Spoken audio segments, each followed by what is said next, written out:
Welcome to Wrasslin Raw!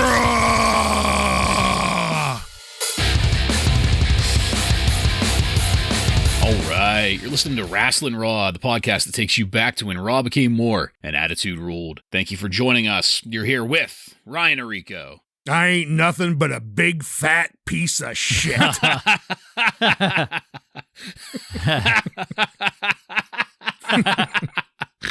Oh my God, Joe Giammatteo. Compliance is good.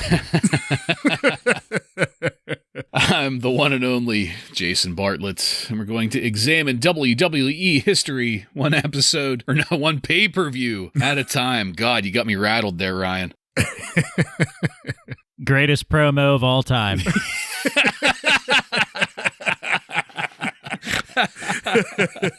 Screw the hard times, screw the cream of the crop.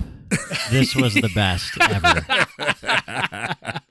Oh my God. Oh, but first, you've got mail. Oh, what a wonderful sound to hear.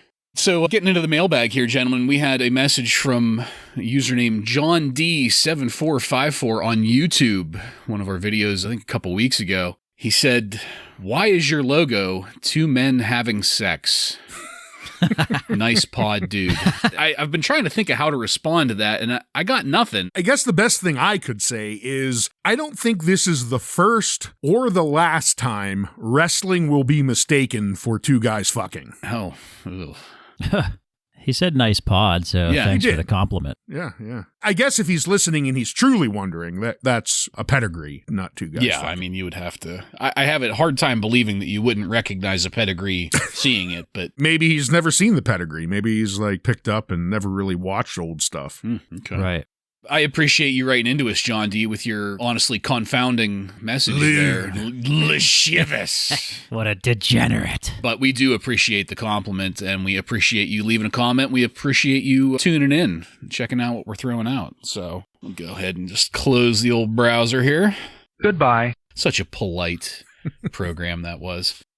So, gentlemen, in this episode of Wrasslin Raw, we're going to be talking about In Your House 22, Over the Edge. This pay-per-view was recorded on May 31st, 1998 at the Wisconsin Center Arena in Milwaukee, Wisconsin, and features Jim Ross and Jerry the King Lawler on commentary. Are you guys ready? I am ready. Ready. All right, then, let's get into it. Before we get started, for the record, even though this is considered an In Your House, this is a standalone episode on the cock. I had to do a manual search, ended up watching Oppenheimer like twice before I found it. The official Peacock title to this is Over the Edge 1998. So that's what you'd be better off searching for that specifically. Also, please be advised that Ken Shamrock is on the promotional poster for this, even though he isn't part of the lead-up and he isn't in this pay-per-view anywhere. So if you see Kenny as the screen graphic, you're on the correct selection there. It did throw me off. I saw him and I was like, what? Yeah, same. Thought maybe he was going to have like a surprise match or something, but nope. I was hoping he would do maybe a run-in or something, but Yeah, no, nowhere. Well, there is a bonus match, but it's not Ken Shamrock, unfortunately. Well, we started this off with a visual allegory comparing Vince McMahon to Hitler and Stalin. That was followed by a very nice, edgy video package highlighting the story thus far. Steve Austin giving Vince the ball tap was in there. That was on repeat. I enjoyed that. And of course, we went straight to the crowd after that. Did you guys see the Castrol GTX blimp floating around up there? It seemed like somebody there was doing some strategic thinking because we are going to get the bullshit out of the way with our first match of the night. He's gonna puke! He's gonna puke! LOD 2000 with Sonny and Draws, a.k.a. Puke. I don't know for sure what we're calling him just yet, but Draws, I think, is what we'll go with. Defeats DOA, this is Skull and 8-Ball with chains at the outside, by pinfall in 9 minutes and 56 seconds. We got a great view of the entryway here, and Sonny's hotness coming down, by God.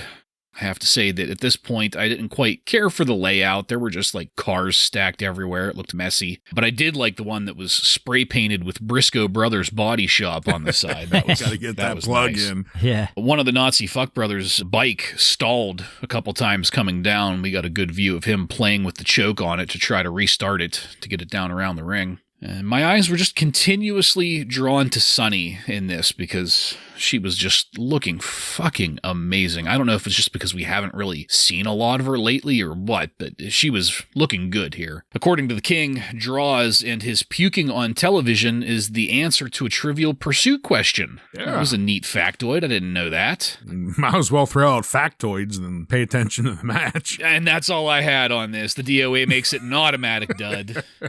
Obviously, I had a bad case of the don't give a shits going into this. I didn't see anything in the match to really change my mind. And the silver lining is that we can scratch this off and move forward with the evening. So, Ryan, what'd you think of this? Yeah, not too much different than you. I was surprised when LOD first came out, this crowd was chanting for them again, like they haven't in a while, and I have to chalk that up to Sunny. It seems like the couple weeks Sunny was missing, the crowd didn't give a shit. Once she was back in there cheering as like a cheerleader, got the crowd back involved. And still cool to see Draws, aka Puke, coming out. Unfortunately, he's not going to be in the ring. That kind of sucks because, as we said the last time we saw him, he was probably the best in there. Since we're not going to pay attention to the match, I did enjoy the JR and King banter. At one point, JR said someone got hit in their clavicle, and the King said, the whaticle? Clavicle? And JR said, collarbone. And then the King went, oh, there you go. You should never use a big word when a diminutive one will do better. Great joke. And that's where I ended. I was just paying attention to the commentary. They talked about the Denver Broncos, or actually it was King that brought up the Denver Broncos because JR brought up his college ball again because that's all JR cares about. He doesn't give a fuck about pro. Right there with you because, man, did Hawk look piss poor again. Man. The way it ended, though, unfortunately, looks like we're probably going to end up with a 3-on-3 next with draws and chains included. So the fact that the match sucked and we're clearly going to have another one between these people, I know this may be a shock, but it was a dud. Yeah.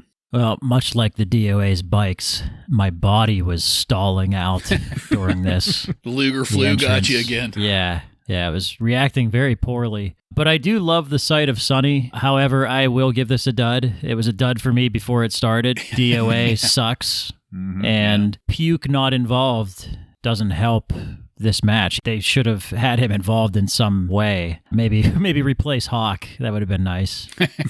Yeah, it's a dud. Well, what'd Meltzer think of this? Dave Meltzer gave this half a star. He said the crowd was not into it and they aren't very good, which doesn't help. Yeah. Well, don't use a lot of words when a couple small words will do. Sonny deserves the half star. Yeah, I guess so. All right, so moving along, get the hell away from that. We got some talk from commentary that there was a conflict between The Rock and Faarooq. They're talking about the conflict between Rock and Faarooq, pardon me. And The Rock came out ostensibly to join commentary, but first he got in the ring to cut a promo on the city of Milwaukee. And in that, The Rock called himself a blue chipper. 5 stars. 5 stars right there. Faarooq ran down and started throwing some punches. This was an impromptu attack to foreshadow their match later tonight. A steel chair got involved. At one point, The Rock swung the chair. Faarooq ducked it. The chair hit the ropes and rebounded back into The Rock's face. That was a great spot. That was worked perfectly, too. Timed well. Looked great. Faarooq went for another pile driver. This one was on the steel chair. At least they tried to put it on that chair. It slid out of the way at the last second. That's when the rest of the nation ran in for the rescue, and there was a length of time where The Rock got a cervical collar around The Rock's neck.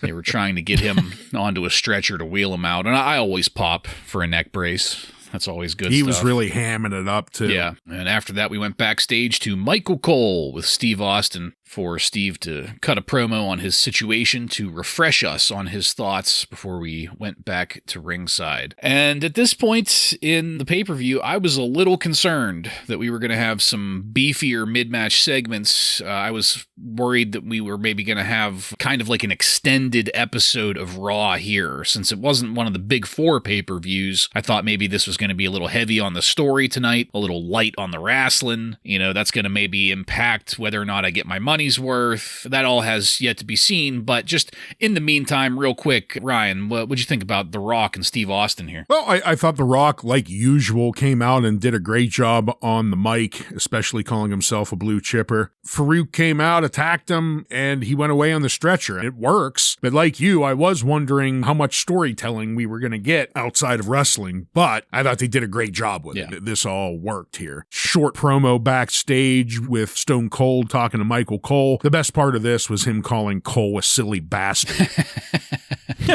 Coming out here and ripping on the crowd is just a comfortable move for a lot of heels, but The Rock is so good at it, much like Pete Rose. Yeah.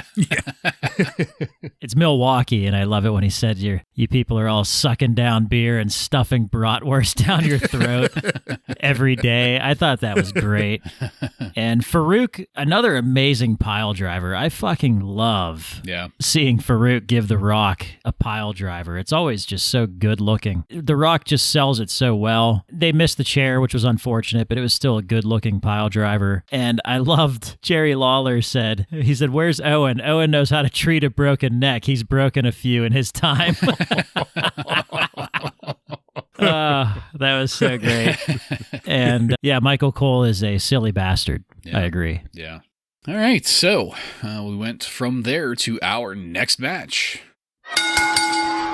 Jeff Jarrett with Tennessee Lee defeats Steve Blackman by pinfall in 10 minutes and 18 seconds. Tennessee Lee, he must have quit smoking or something. He keeps sounding much better in his delivery of Double J's entrance. I think it's just growing on you. Well, he's hitting the oxygen tank before I think that's what it is. He comes out. Yeah. He's finally getting some of that COPD treatment he so desperately needed. I like the way that this started. The baseball slide and then that really impressive military press from Blackman. That looked great. You don't expect something like that military press from somebody that is, I guess you could say maybe mid-size like Blackman is compared to so many other guys that he could get stacked up against. So a little bit of the problem remains with Blackman in that some of his karate moves don't translate to the screen. It's clear he's pulling his punches when that happens, or kicks in some cases. And it's also clear to me that some kinds of kicks, like a bicycle kick that's worked a certain way, or the roundhouse, like those look better than others. He did this leaping toe tap in the corner early on that just looked terrible to me. You could tell he was trying to keep it as low impact as possible. He should just avoid things like that. Because the rest of it looks great whenever he's not doing things like that. I loved that weird stretch that Blackman put on Double J in the corner. It was almost like a tree of woe. Yeah. But wasn't. Yeah, that was really neat to see. Something that I thought while watching this is it's nice to get an actual Double J match because it feels like we've been getting him for like 2 minutes at a time on Monday nights. We never have enough time for him to work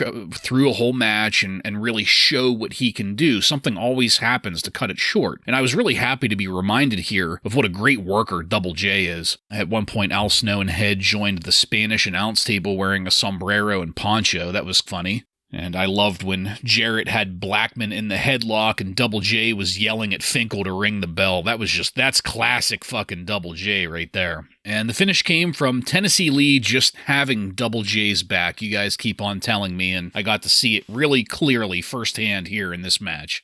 I love this match. It's so great to have what feels like a really healthy mid-card feud here. And like I said earlier, I just wish we could get a little more development out of this than 2 minutes a week, because if 2 minutes a week can generate matches like this, just imagine what like 5 minutes a week or 6 minutes a week could do.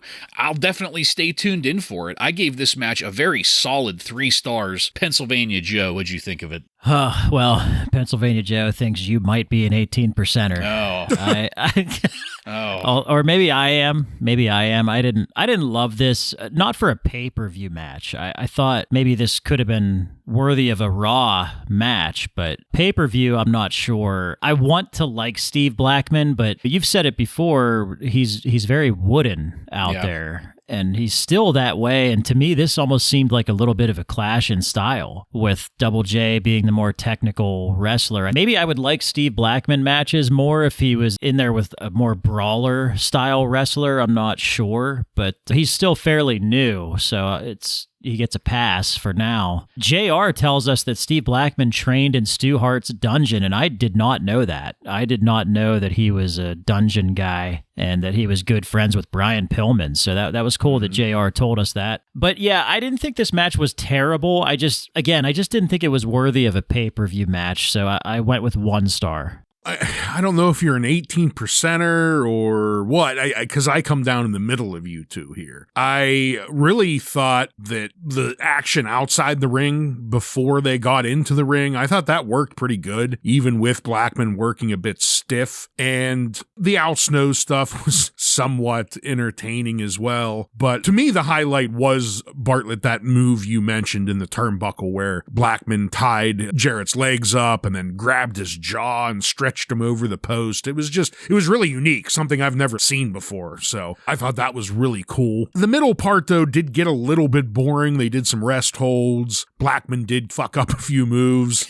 But towards the end of it, though, I thought things picked up really well. And the greatest promoter in the world puts over Jeff Jarrett again. I thought this was a perfect place for it. The second match at one of the non-major pay-per-views. So Joe, you're saying it felt like a Raw match where, I don't know, I felt like maybe 1 click above a Raw match. So for me, I thought this was a very serviceable mid-card match, and I gave it 2 stars. Yeah, what did Meltzer say about it? He gave it half a star, and he's not a fan. Well, he doesn't think Jarrett is over, and that's a big problem for him. He said despite the elaborate ring entrance, Jarrett just doesn't get over. The match was marred by a lack of heat and missed spots, although when Blackman occasionally timed a kick right, it woke you back up into paying attention. Wow, that is actually a really, really good summary of things. I hadn't thought of it that way before, but he's right. Jarrett just doesn't get a lot of heat, despite all of it. Yeah, that's been a comment that he's been mentioning just about every pay-per-view that Jeff Jarrett is on. Yeah, and I might be a little overexcited for it, because like I said, we don't really get much of Jeff Jarrett on Monday nights, and it just felt like such a freaking miracle to get this much of him here. Well, we'll move along. We got a recap next of the story between Mark Marrow and Sable. That stipulation between the two for Sable's contractual status. And that is going to take us into our next match. Mark Marrow defeats Sable by pinfall in 21 seconds in what ends up being a loser leaves town match. I've said it before, I'll say it again, Mark Marrow is a great fucking heel. So the stipulation was that Sable would find a representative in this match, but she came out sans representative. Sable dropped the cringeworthy line of, "I don't need any man fighting my battles for me." And my eyes rolled back in my head so fast I briefly saw one of my optical nerves. In the match, once things got going, Marrow appeared to have a change of heart. He was saying some very sentimental things on the mic and then decided that he just didn't want that contract. Marrow laid down so Sable could pin him. But it was a swerve, bro. As soon as the ref got to 2 on the count, Marrow reversed the pin into a pin of his own, got the 3, and then celebrated like the phenomenal jackass he is. Marrow got on the mic, told Sable to get the hell out of the WWF, and tried to start the "hey, hey, goodbye" chant. Sable moped her way up the entryway, and we quickly got away from it. So I'm surprised to say that I loved this, strictly for Mark Marrow, though. He's such a great heel in this. I love what he was doing. I didn't remember this at all, so the swerve was a surprise to me. Why would you remember after his career ended? Well, right. All of it. I was not aware that I was able to enjoy a Sable segment this much. So again, I went for 3 stars. Ryan, what'd you think of it? I enjoyed this. The Sable on the mic part is always rough to get through, but once we got into Mark on the mic and him saying, how did we get here? And seeming like he was, like you said, had a change of heart and decided he was just going to lay down and give the contract up. But it was a swerve. He rolls her up for the pin. And in that moment, though, I thought about it and I said, and I was thinking, like, the stipulation of this match, doesn't both outcomes end in her contract ending, though? Because if she's out of the WWF and he's still there, she's not held to the contract. And if she won, the contract was gone. So both ways, she gets out of the contract, right? Well, I think the fine print there is that if she loses, she has to leave the WWF. But if she wins, the contract is torn up, but it's her contract with him, not a contract with the WWF. So she could stick around to be somebody else's manager. Right. I understand that. I'm just saying, no matter how it ends, she's out of his contract. Right. Yes. His contract, yes. I guess I wasn't quite as kind with it only because it really wasn't a match. It was 24 seconds. So I only gave it 1 star. Yeah, I actually misremembered this. I don't know if you guys remember, but I recall a pay-per-view where Sable introduces Edge as a surprise tag team partner or fighter, if you will. Yeah. And this was not it. So it must be later. But I thought this was going to be Edge. I bet that happens after Mero brings Jackie in. Probably what's going to happen next is he brings Jackie in. That might be the King of the Ring match that they'll have together. Maybe. Yeah. But so this was a nice surprise for me. Again, just like you guys, I didn't remember this. But I want to say too that I like Sable in her fighting gear. I think it shows off her assets quite well, which is what the people want. And the ponytail looks better than the bouffant that she usually has. Yeah, but I actually gave this a dud only because I wanted to see Mark Mero get Sable bombed again, and he did not. So it's a dud for me. What Meltzer think of it? He didn't give it a rating, but he did comment. That's understandable. Yeah. He commented saying the crowd did not react at all to this. As far as Sable leaving, in quotes, a blind man could see where that is going. Yeah. Meaning she's not going anywhere. Yeah. Really? But they had a stipulation.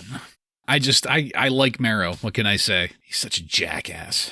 So backstage with Michael Cole, he was there to get a word with Sable after what just happened. And Sable put on one of the worst fucking acting performances I have ever seen. Since her last one. Yeah. So this was direct evidence that you can't cry through Botox. Talk about fucking wooden. We call Blackman wooden. This was fucking... Yeah. Well, robotic. Steel, stainless steel, yeah. And then in a different area of the locker room, Doc Hendricks was with the Nation. The Rock was there in the cervical collar, and they were trying to get a word on the news that Commissioner Slaughter had made the Rock's match against Faarooq an Intercontinental Championship match. And there was no satisfying response to that other than the Nation just fawning all over the Rock, which was entertaining in its own right. And from there, we went into our next match. En Tai defeats Taka Michinoku and Bradshaw by pinfall in 9 minutes and 54 seconds in a 3-on-2 handicap match. It's matches like this that make me really regret buying that auto-scooping litter box. Yeah, you screwed yourself. Yeah. At the end of, or at the start of this week, I really wish I could just skip straight to the end of it, but at the start of this, Jerry Lawler had to bring up the Jerry's Kid angle, so that did not start things off very well. One part of this that stood out to me was JR getting all red-assed at the King for talking about Sonny, then talking about Sable, and JR just really didn't like the amount of time that the King was spending on the ladies. And just like the last time we saw these guys in action, this was a spot fest, but at least a well-timed one. Like we said before, like with the luchadors, it's not quite as visually offensive as it could have been. And I will say, though, that when it got down to the 3-on-1 of Bradshaw against En Tai, Bradshaw looked great in it. Midget match. Yeah, he continues to look good mowing through people that are half his size. I don't really think it's possible for that to not look good. Look at the lariat. That's the only thing that was able to keep this at a 1 star for me. I'm not about the spot fest. I am not about this odd couple story with Taka and Bradshaw, but I could definitely watch Bradshaw demolish midgets all day long. That's entertaining. So, Joe, what'd you think of it? But yeah, I didn't love this. This was our bonus match for the night, they told us. Yeah. Surprise. So go get your popcorn, kids. This whole time they're trying to hype us up for the hot tag to Bradshaw, but I don't care. Yeah. I really don't. I guess I gave this 1 star because everybody in this match worked relatively hard. It's just, I'm not into Taka or En Tai matches right now. When Bradshaw comes down and he still has the assless chaps, but he did get rid of the stupid mustache. He now has the goatee, so he at least has that now. But unfortunately, commentary, Bartlett, as you mentioned, have to bring up the Jerry's Kid angle and Brian Christopher feud, and I puked a little in my mouth when that got brought up. Of course, JR had to point out that Bradshaw's a 2-time All-American from Abilene Christian. I think there's at least 3 occasions he brings up college football tonight. This is the second. A spot fest, though, no doubt. One move I will give, though, is Taka did a tornado DDT off the top rope that I thought looked pretty cool. That's something I haven't seen very often, and I thought he pulled that off pretty well. One thing, though, is this Teo guy, which we haven't really seen too much of. He just looks like he's straight off the streets or something. He's not very muscular. He just had an oversized t-shirt and jeans and like a pair of Air Jordans on or something. He doesn't look like a wrestler where the other 2 guys do. But 100% spot fest. But because of the Bradshaw midget match like spot that we got, I did also give this a 1 star. It brought it out of the dud. And really, it probably would go even higher if I cared at all about them. And that's really the biggest thing, is I just don't care about this new team yet. They've done nothing to get me invested in it. You said Teo was the guy that looks like he's off the street. Yeah, not the bigger guy, which has a very similar name. Yeah, I'm pretty sure I know who you're talking about, because while I was watching this, I didn't think about it that way. What I thought about it was, this guy looks like a Japanese Mikey Whipwreck. From ECW, okay, yeah. Just like a random schlub off the streets. Like if you were to put him in one of those really chintzy 80s Dragon t-shirts, like he would have been spot on Mikey Whipwreck. What Meltzer think of this? Well, there's Japanese wrestlers, so 5 stars. Yeah. But no, he gave it 2.5 stars and said this was the second best match on the show. Oh, jeez. But it also had no crowd heat and was impossible to take as any kind of a serious match because of the size difference of Bradshaw. But he still gave it almost a 3-star. Yeah. Well, yeah. Moving along, we got another view of Sable leaving the arena, tugging her luggage behind her. Like while I was watching this, all I could hear in my head was like that Vince Guaraldi trio music. From the Hulk? No. Like I was thinking the Charlie Brown Christmas music. Oh, I was thinking the 70s Hulk TV show, The Slow Walk. And that was followed by the I'm a Real Athlete commercial, and we quickly went into our next match. The Rock defeats Faarooq by pinfall in 5 minutes and 2 seconds to retain the WWF Intercontinental Championship. After trying to introduce The Rock twice, nothing was happening, so Commissioner Slaughter came out and gave a very stilted order that The Rock would either come out or forfeit the championship to Faarooq, excuse me. The Rock did come out then in the neck brace. I loved the King gushing all over The Rock's manliness at showing up despite his injury. I also popped when Faarooq beat The Rock over the head with the cervical collar, because you know that didn't do anything, but it was just great to see. This wasn't very interesting to me at the start, while The Rock was still selling that injury, running away, just generally being the chicken shit heel. That's not to say that was surprising. I expected that, but I just didn't quite enjoy it. Things didn't pick up for me until the action picked up. The Rock started to forget his injury, started fighting back more, and I thought the finish was pretty good for what it was. The Rock chop blocked Faarooq in the corner and then got his feet up on the top corner ropes to leverage the pin. That was all worked perfectly, timed perfectly. And of course, Faarooq had to dish out 2 more pile drivers after the bell before the Nation came out to the rescue. But then DeGeneration-X came out to clear the ring, and the crowd pop was nice. I do feel like DX got a spotlight that really shouldn't have been theirs at the end of this. So I can't put a precise finger on it, but for some reason, this match just did not feel special to me. It didn't feel fresh. It didn't feel like it changed up this story, anybody's story. It didn't move it along. The work was perfectly serviceable, but in the end, I ended up just going with 2 stars. I wanted to give it more, but I couldn't do more than 2. Ryan, what'd you think of it? Well, I might be an 18%er on this one. Start things off. This is the 3rd time JR brings up college ball. It's a twofer. He is jizzing in his pants for this one. He brings up both that Faarooq and The Rock were both All-Americans, competed in the Orange Bowl. He fucking loved it. They stall. They stall at the beginning of this match quite a bit until The Rock does finally come out. I thought that all worked. The Rock hamming up this neck injury. But one thing I know, Joe, you read all of the news that is happening around this time. Was one of these 2 guys actually injured going into this match? I'm not sure. For this one, I just read the ratings, so I didn't read the actual news. I'm not sure, but I will definitely know next week if they are. And I ask that because I thought this match was boring.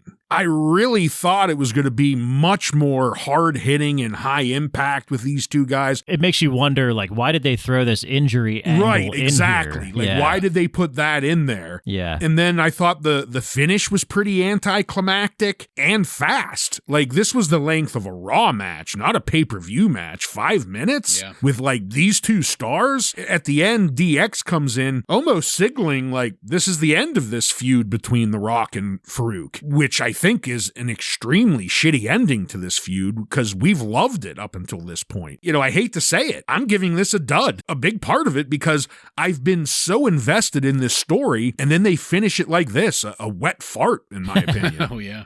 I had some good and some bad here that I didn't like and that I did like. I'm realizing that I'm not really a fan of babyface non-nation Faarooq.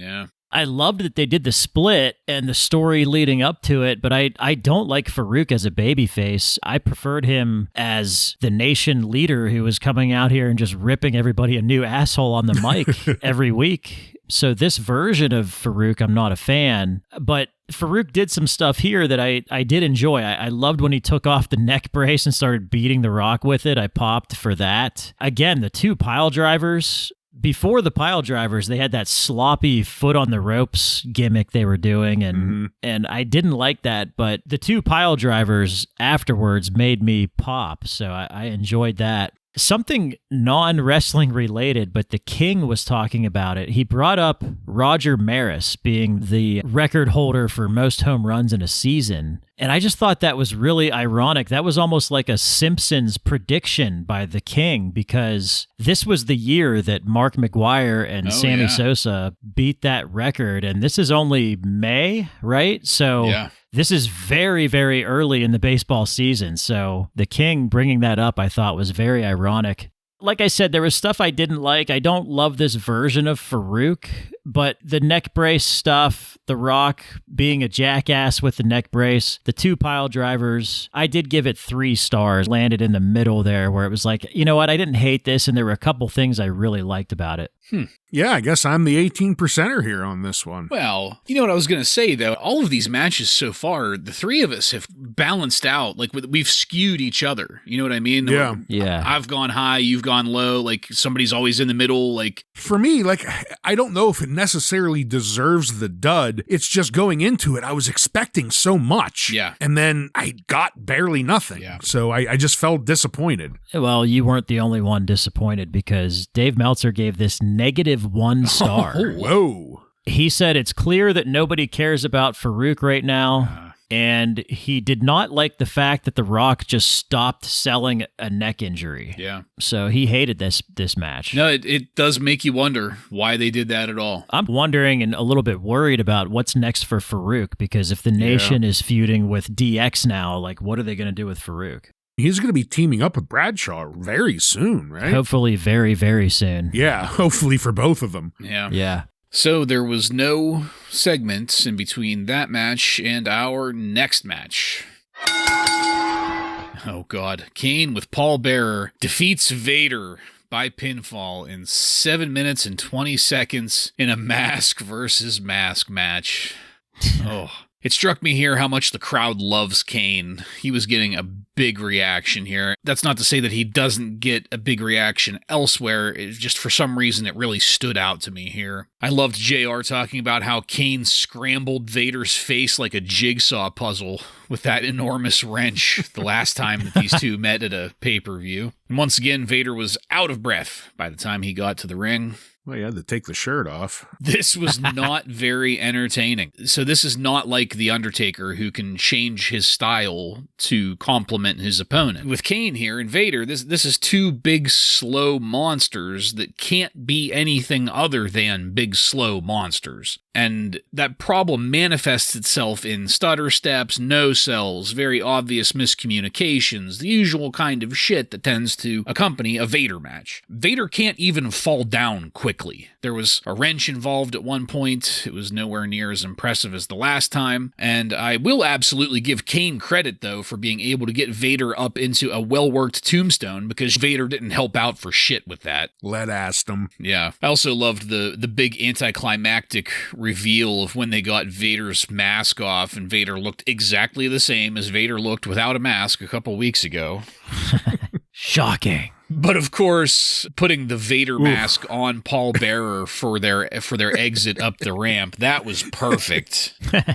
And after that, Michael Cole was at ringside. And before I go any further with this, just real quick, correct me if I'm wrong, but this was the only match that Michael Cole was at ringside for comment for afterwards, right? Yeah, everything else he was in the back. Isn't that strange? So anyway, Michael Cole was there waiting to interview Vader. And so Vader got started with it, and it was pathetic. It was absolutely fucking pathetic, this promo that Vader was trying to give, up until Vader screamed, "I ain't nothing but a big piece of shit, a fat piece of shit," and I popped my ass off. I lost my shit laughing.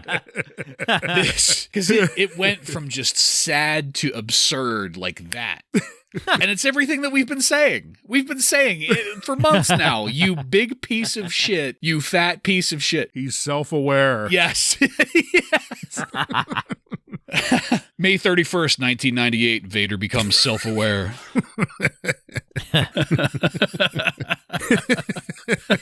Oh my God. I loved that. This match was everything I expected to be, which was shit. So it was a dud up until Vader called himself a fat piece of shit. And we went straight to 5 stars just for that. Joe, please, what'd you think of it? Yeah, normally I would do that. Like this, between the promo and Paul Bearer putting on the mask and doing the shuffle. The Vader shuffle. That earns 5 stars for me every time. But I actually did give the rating before all of that, so I love that they're now officially referring to Paul as his daddy. I love it when JR says that as he's strutting down the ramp. Vader is huffing and puffing pretty hard early in this match because he is a self-proclaimed fat piece of shit. Earl Hebner is back. He was in the hospital suffering, and then he has to come back for this. I felt bad for him. Welcome back, Earl. Yeah, we get this enormous wrench again. Vader has the wrench, and he hits Kane in the back. And I don't know, guys, if somebody tried to cave my face in with an enormous wrench, I'm going to go for the head. I'm going to try to scramble their brains, not hit them in the back. The match was pretty terrible, but at least Kane got a fairly dominant win, so I gave it 1 star. But like I said, if I was counting all that shit after, it's easily 5. This is definitely the greatest promo of all time. I'm in complete agreement over this match. It was very bad, just slow as molasses. And I thought the same thing with this wrench. Why didn't he hit him in the head? But apparently like 5-6 hits to the back doesn't faze Kane. They went back in the ring, and that's when he put Vader up in the tombstone and flattened him. I was definitely in dud territory, but like Bartlett, I included the Vader shuffle from Paul Bear when he put the mask on, and I'm nothing but a big fat piece of shit promo. That got included, so 5-star out of me. This is, like you said, Joe, greatest promo of all time. Please tell me Meltzer had something to say about this fat piece of shit promo. He didn't. Oh, he gave this. Of course he didn't. Yeah, he gave this a dud. He said the match had no heat. And he also mentioned that Vader worked with a pulled hamstring during this match. You do expect that from a fat piece of shit. Well, as far as I know, a hamstring is a muscle. So I'm not sure how that was pulled on a fat piece of shit. Yeah, lifting that wrench, walking down the ramp, walking up the steps, stepping through the ropes. It could have happened at any time. We need to get a clip of that. I'm going to put that out there right now. We need to get a clip of the I ain't nothing but a big fat piece of shit, just so we can play that every time Vader is on our screens from now on. All right. The order has been put in. Thank you. Asking you shall receive. Add to cart. All of this good shit going on, we're going to start running out of slots on the old soundboard there. Yeah, well, I might have to get rid of some old ones we don't use anymore. But it's still good to go. I still got a few more pages. Oh, okay. Good. So after all of that hilarity, Michael Cole stayed in the ring to honor some local heroes from Milwaukee and the Midwest. Two very lovely ladies escorted out Mad Dog Vachon, and a third, much more lovelier lady escorted out the Crusher.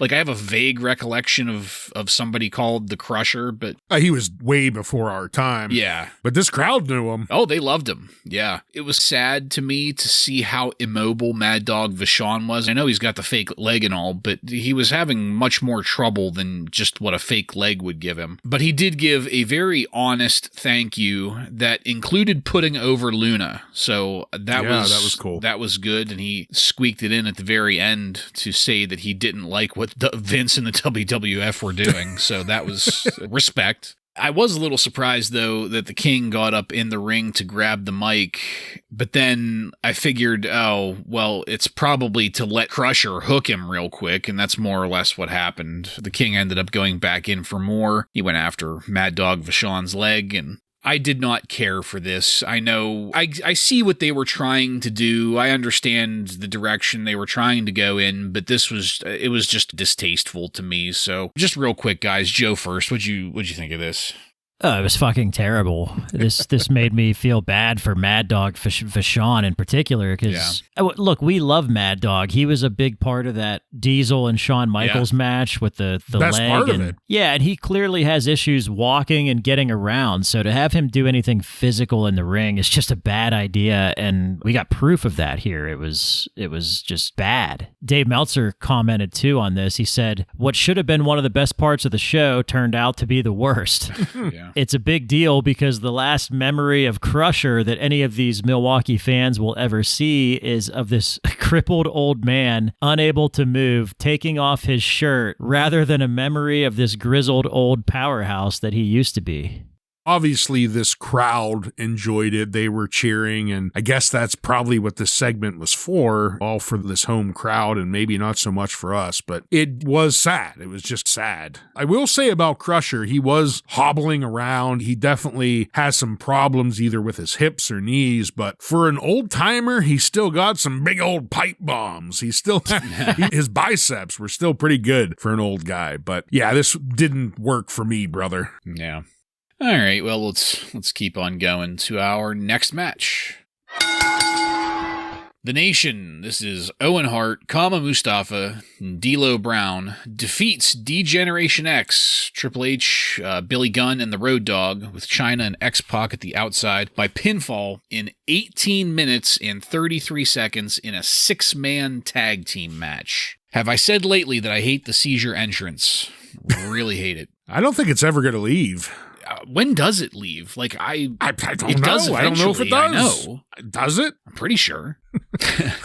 Just real quick, guys, I can't remember. Is there a reason why we haven't seen Mark Henry in action lately? Like, is he injured or something? Because I feel like we haven't seen him in forever in the ring. Not that I can remember. Okay. Maybe he's just still, like, they have him there as a member, but maybe he's still training and trying to... Yeah. Yeah, the only noteworthy injuries I'm aware of is Ken Shamrock and Dustin Runnels. Okay. I was like, why wouldn't you put Mark Henry in this? That'd be, since he's so green, it would be a good way to hide him in the mix. Yeah. But anyway, we'll keep it going. The Road Dogg and D'Lo started, and I will not pass up an opportunity to put over D'Lo Brown. Every movement that man makes is entertaining. And I could watch him for hours. I fucking love D'Lo Brown. Owen and Billy Gunn, they looked good together. Owen and Triple H even looked good together. Kama looked great too. And it should be no surprise that if anybody can make a 6-man tag match entertaining, it would be this particular group of guys, all 6 of them. There was a great sequence where the Road Dogg used his juke-jiving punches that D'Lo reversed into a great sit-down powerbomb. That was a really nice segment. Things were just generally enjoyable until it devolved into the inevitable clusterfuck. I guess there was some kind of thrilling interaction between Chyna and Mark Henry that we missed because there was just so much going on. The camera couldn't settle on one thing to look at, and we missed it. We had to settle for descriptions of it. Owen ended up winning with a pedigree on Triple H. No, they weren't trying to have sex with each other in the ring, John D. 7454. That was a pedigree, which I thought was a decent enough way to finish it, but it does make me concerned that there's going to be future matches between the two. I really wish we could just get the fuck away from Owen and Triple H, but it doesn't seem like that's going to happen. And that's it. Not a lot of notes on a 20-minute match, but that was because I was pleasantly surprised at how good it was for a 6-man. And up until the end of it, I was thoroughly entertained. I don't like the everybody in the ring clusterfuck stuff. That's just such a predictable, shitty way to end a match like this. So I ended up going with a solid 3 stars. D'Lo Brown carried a significant amount of that rating. So Ryan, what'd you think of it? Well, first off, Chyna came out in that great chain and handcuff outfit. I think we saw it only once at another pay-per-view, but man, it still looks great. Yeah. And then the match started, and man, everyone looked good. Owen looked great, and is this the first time we've seen him in the Danger black and neon green attire? I think it is. I have that noted. Like, I think the gear is cool, but I don't really get it. So I wonder if we'll get some sort of explanation at some point. So I think that is the first time we've seen it. Yeah. Owen and Billy Gunn, they look great together. Triple H, I think I maybe mentioned this a while ago, but I really love that move that Hunter does where he drops the knee on their head when they're laying down. It's just such a cool looking move. Yeah. And every time he does it, it's pulled off perfectly. The Godfather, he looked great. He's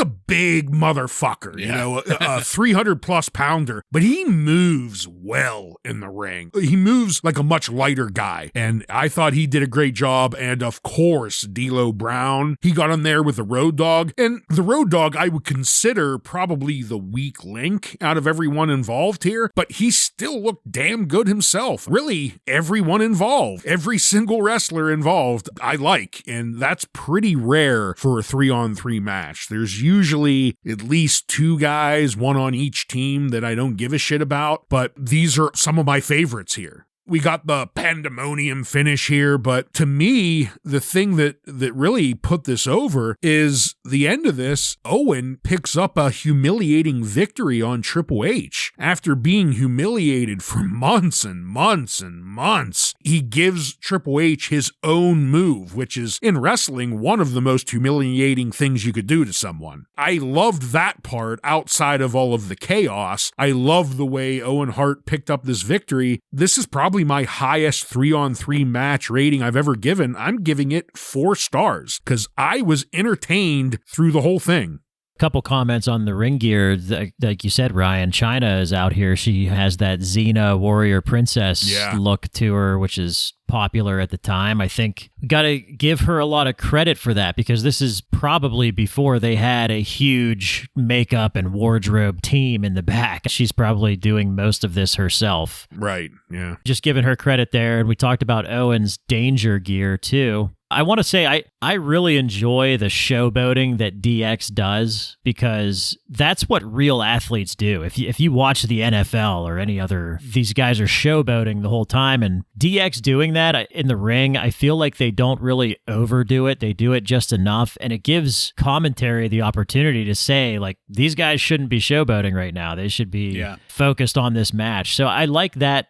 I like when they do that. D'Lo and Road Dogg working against each other really stuck out to me, and Owen Hart and Billy Gunn stick out too, both in a good way. I think that those guys all worked really well together. There was some kind of weird communication, I think, with the referee, where he was like tapping D'Lo on the back instead of starting a count. So I'm not sure what happened there, but I liked this finish a lot with all the back and forth chaos. And Ryan, I agree with you. Owen finally getting some credit here, getting his chance to shine. He gives the pedigree on the belt to Triple H, which is great. And D'Lo is an awesome wrestler. So all that stuff combined, I gave it 3 stars. What'd Meltzer think of it? He gave it 1.5 stars. Whoa. He said it was a disappointing match with the exception of the performance of Owen Hart and D'Lo Brown. Well, okay. After a boring match, they had a pretty good finish. That's interesting because, I didn't think it was boring at all. Right.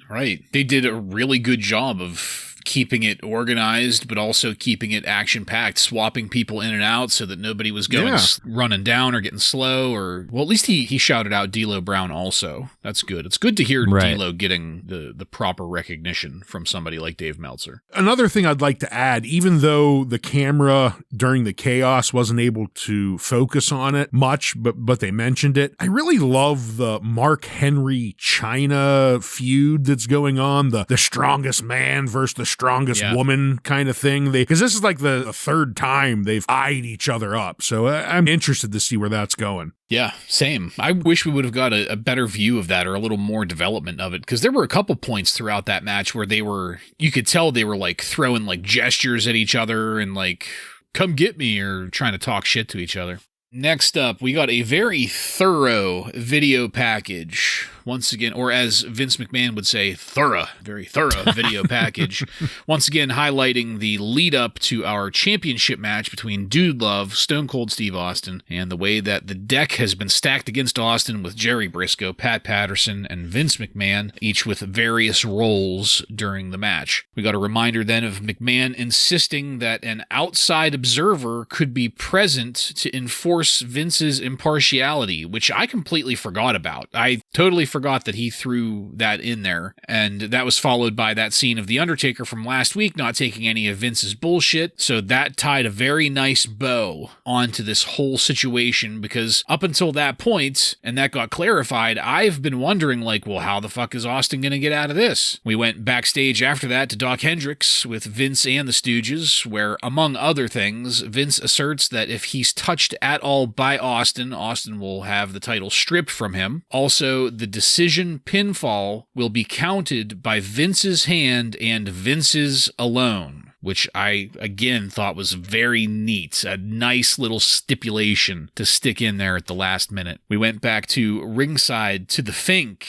and he was there with a stack of index cards, and he was started off to announce Pat Patterson, comparing Pat to other great Canadians like Wayne Gretzky, Gordie Howe, and the great Anne Murray. Whenever he said Anne Murray, I fucking popped. I popped too, yeah. I do believe, though, that Tony Atlas has a very different opinion of Pat Patterson. I didn't like Pat because he kept grabbing my pecker in the locker room. You what? He would grab my pecker. For anyone that hasn't watched the newest Mr. McMahon documentary, that was from that. Yeah, we finally figured out a way to get that in here. So once he was down and in the ring, Pat Patterson then took the cards from Fink to introduce Jerry Briscoe. And I laughed when Patterson said that Briscoe is destined to be the only Native American Indian in the WWF Hall of Fame. Like they're never even going to try to put another one in. He's destined to be the only one. Didn't he say something about Jay Strongbow too? Yeah, the King. Yes. I think the King said something about Strongbow. Yeah. Yeah. Patterson then, of course, introduced Vince McMahon in an equally flowery fashion. Speaking of the documentary, I think Pat's intro for Vince provided us with more valuable information than a 6-hour Netflix documentary. And finally, Pat Patterson announced Corporate Dude Love. JR mentioned Dude Love's blue blazer, saying that he was wearing one and was not the blue blazer, which I thought was just really eerie, given what's going to happen a year from now at this exact same pay-per-view. Oh, wow, yeah. Just really, really weird.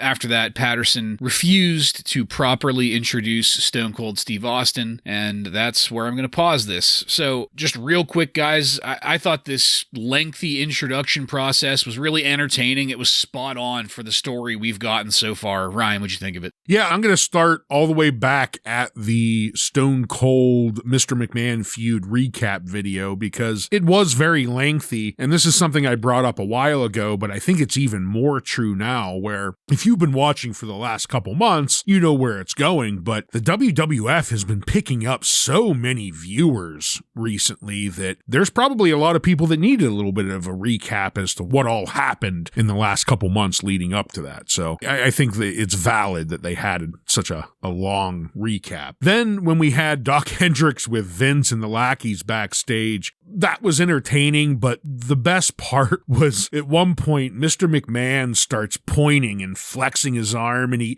gets distracted by his bicep and looks at it.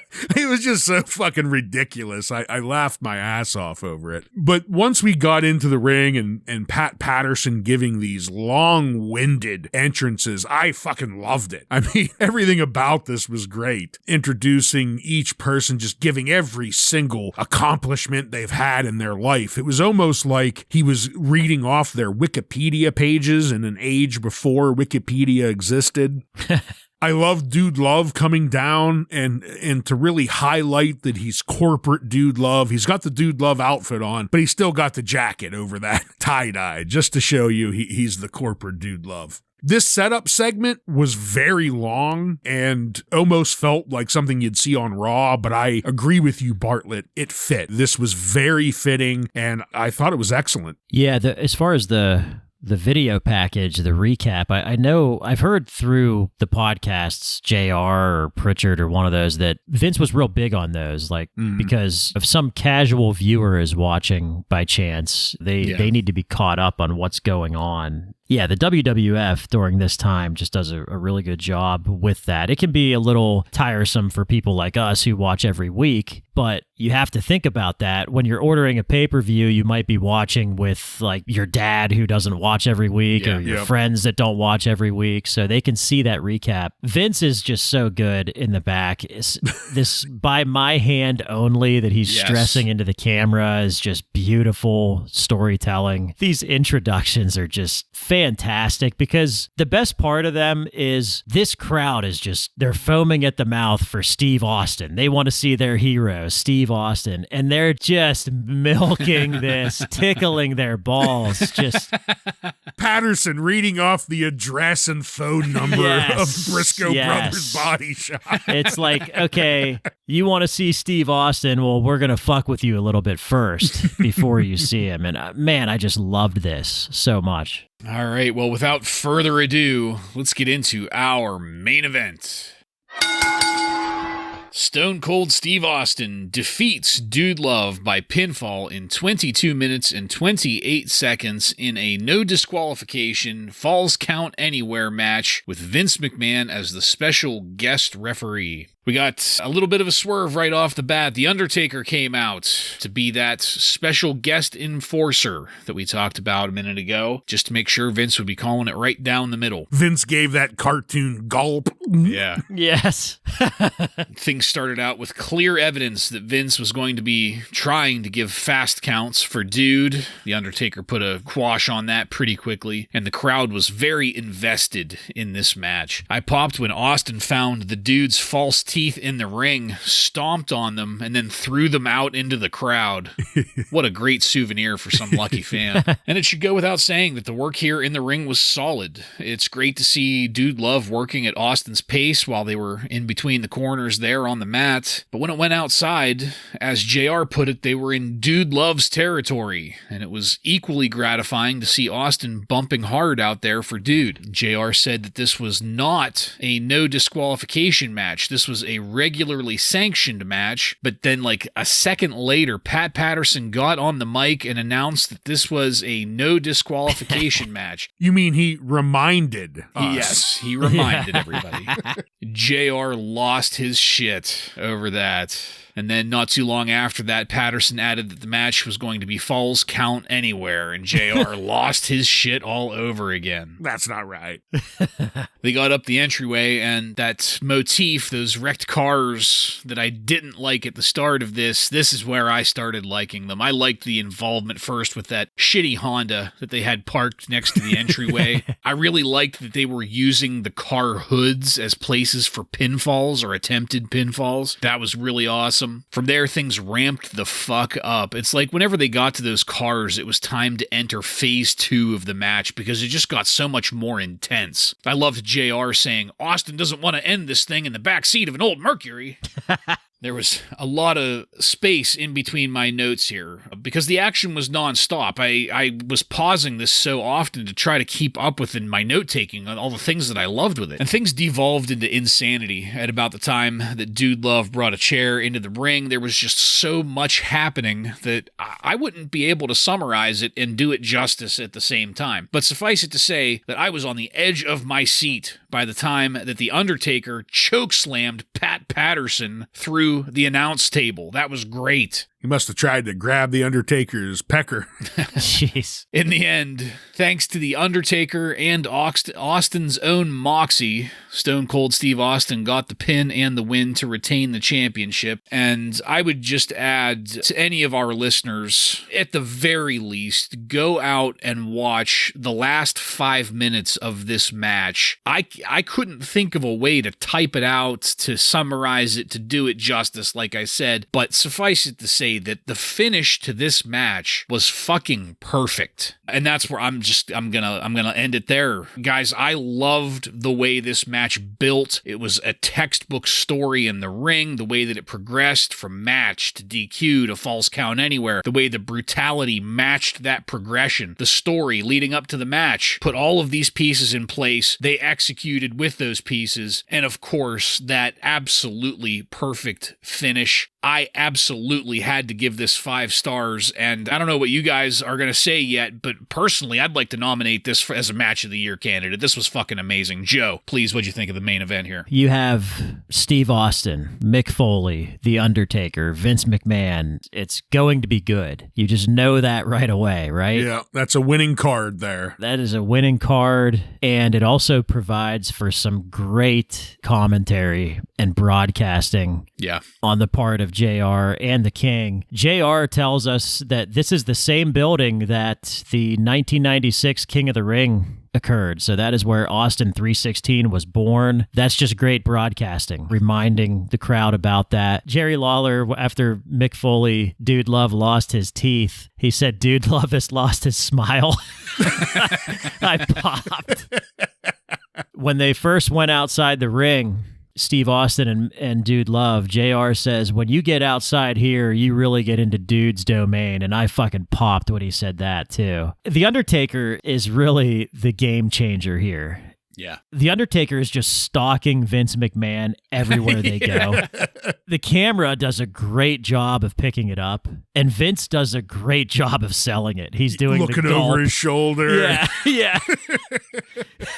Looking over his shoulder, doing real counts, not fast counts, because The Undertaker's right there. Very few times have I rewatched this stuff where I feel like goosebumps, but when The Undertaker was choke slamming the Stooges through those tables, I fucking had an out-of-body experience watching that. I was just like, fuck yes, this is so good. Pat Patterson, we've joked about him tugging on peckers, but this is what we hear about Pat Patterson all the time. The legend of Pat Patterson is the finish. He's the finish guy, and you can't ask for a better finish than this match. Yeah. Vince taking another chair to the dome. What more could you ask for? and then collapsing onto Yes. Stone Cold. Yeah.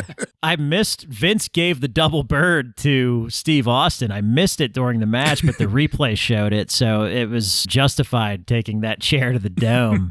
And the other thing is, great taint tickling for us with Undertaker and Austin kind of eyeing each other up afterwards. I like that. That's that long-term storytelling that the WWF just keeps knocking out of the park right now during this time. So no doubter, 5 stars for me, match of the year candidate, no doubt.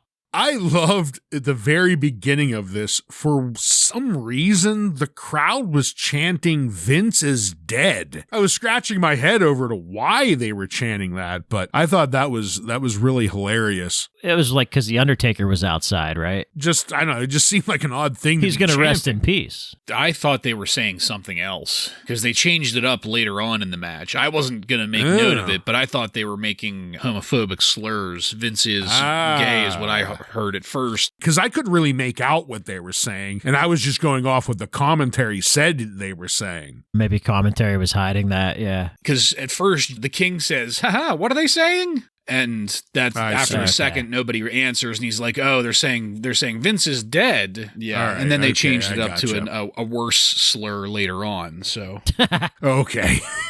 Well, moving on from there, it started out first as like a good old-fashioned wrestling match for first few minutes. Then we get outside, and JR tells us now we're in mixed territory, and it goes into a hardcore match. The way that they worked with these cars was fucking fantastic, in my opinion. And Joe, like you said, having the Undertaker stalking Vince McMahon, just some of these shots reminded me of the Undertaker meme with AJ Styles where he's standing behind him, that COVID match. That's what I was thinking about through a lot of this. Another thing that I thought was interesting towards the end is, so Stone Cold somewhere gigged himself and he starts bleeding. He is such a fantastic bleeder. Obviously that's nothing he has control over, but that blood just covered his fucking face. That bald head of his, it goes up into there. And because of that, going into this finish, I felt like maybe he could lose this match because he's been unstoppable. But there was a point in time where Mick was just kicking the shit out of him when he started bleeding. So I thought that was a great addition to this match. And this ending, the last 5-6 minutes of this was just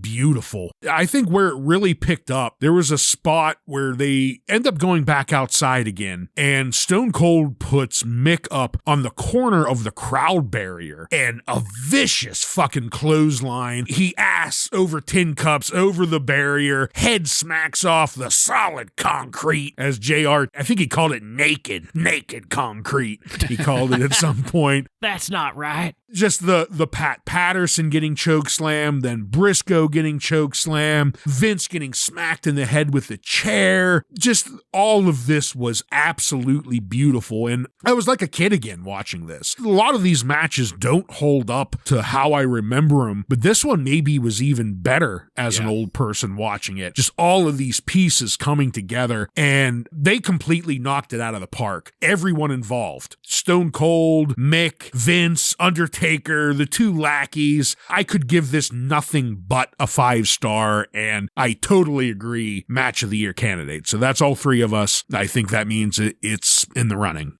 All right, let me just add it onto the list here. Well, actually, number 1 on the list. This is the first match of the year candidate that we've had in 1998. Oh, yeah. It took us 5 months to get here, but here we are. It was a hell of a banger. Yeah, there it is. What'd Meltzer think of this, Joe? 4.5 stars. He said possibly the best match so far this year, but in the United States, of course. Right. If we just could have added Taka into this mix, it would have been a 5-star for him. Yeah.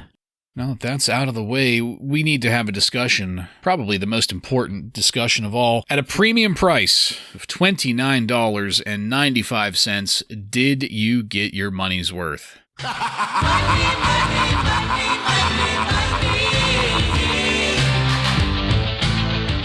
Joe, why don't you keep going with that? Well, I like to blow money on stupid shit all the time, and I feel like if you're gonna give me just a little bit, it makes me feel that way. That I'm happy, and this main event was unreal. So I am happy with that, and I did get my money's worth. Yeah, there was a point in this pay-per-view towards the middle where I was a little bit worried that maybe I was going to say no. Yeah. But these last two matches, and especially this final one, just absolutely amazing. I got my money's worth 100%. Yeah, same. The final match, that would have done it for me. But just as a bonus, I really enjoyed that Jeff Jarrett match. And I also really, really enjoyed the 6-man tag. So I'm right there with you. There were a couple moments where it was like, I don't know. But overall, absolutely. Joe, what kind of numbers did you get out of the Wrestling Observer for us? Not so great, surprisingly. Even with that main event, still didn't sway the Observer readers. They gave it 30.6% thumbs up, 51.9% thumbs down, and the rest in the middle. Bunch of cheapskates. Yeah. Best match was voted as Steve Austin versus Dude Love. No other match received any votes for best match. Worst match, LOD 2000 versus DOA. Yeah. Good. Yeah. So those are no-brainers. And Dave Meltzer's general comments, he says the Over the Edge pay-per-view from Milwaukee just continued the same pattern of most of the group's recent pay-per-view shows, only taken to the extreme. Taken to the extreme is not a figure of speech regarding copying ECW, but a figure of speech regarding the typical pattern of having a really good main event and a weak undercard. In this case, the undercard was far worse than the usual weak standards. He also noted a 31% drop in buys from last month's Unforgiven pay-per-view show. So I thought that was a little surprising given the storyline, the main storyline we've had the past few weeks. So yeah, just the fact that Raw has been so good leading up to it. You think that would have pushed it. He didn't really give any reasons why there was such a drop, but my guess would be the start of summer, probably. So maybe that played a factor, but that's all Dave had to say about this show. I guarantee you a lot more people would have tuned in if they would have known that Vader was going to give that hot promo. Yes. Fat fucking piece of shit. This was a fantastic pay-per-view to watch. I really enjoyed it. And like I said earlier, listeners, if you don't get anything else out of this, just at least go back and rewatch that main event. That was a hell of a good time. I thought you were going to say go back and watch Vader's promo. Oh, well, do that too. That's only like a second long. Just don't expect to see Ken Shamrock. Yeah. I'm thinking about making Vader's promo my ringtone on my phone. Make it your alarm every day. Every day I wake up to it. I'm a fat piece of shit. That'll be motivation to work out. All right. That's it, folks. We are done with this one. I want to thank you again for joining us. If you like what we're doing here and want to connect with us, you can email us at WRASSLINRAW. Just add @gmail.com to the end of that to submit questions or comments. Check us out on YouTube, Facebook, Instagram, and on every podcast subscription platform. While you're there, don't forget to follow and subscribe to get every episode of Wrasslin Raw coming to you every week. Give us a 5-star review and tell all of your friends to tune in to the most brutal Monday Night Raw review podcast on the airwaves. Next week on Wrasslin Raw, we're going to take a look at the Raw that aired on June 1st, 1998, with matches featuring DOA, Poppy Chulo, and many more. So, for Joe and Ryan, I'm Jason. This has been Wrasslin Raw.